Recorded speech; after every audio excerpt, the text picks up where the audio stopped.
ए जी टूटल का साइली झूठाता नहीं थे जी टूटल का साइली झूठाता नहीं थे दिलवा रूसल बोला मुआ बोलाता नहीं थे रतिया रूसल बोला मुआ बोलाता नहीं थे।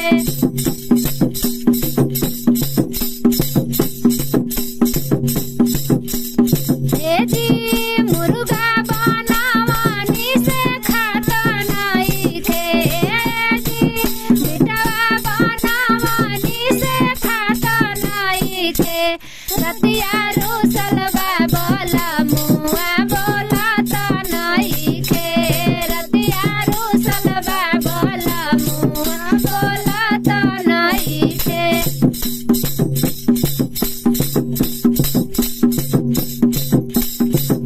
ए जी दाल भात बनावानी जेवाता नहीं थे जी जेवना बनावानी जेवाता नहीं थे रतिया रूसल बोला मुआ बोलाता नहीं थे रतिया रूसल बोला मुआ बोलाता नहीं थे।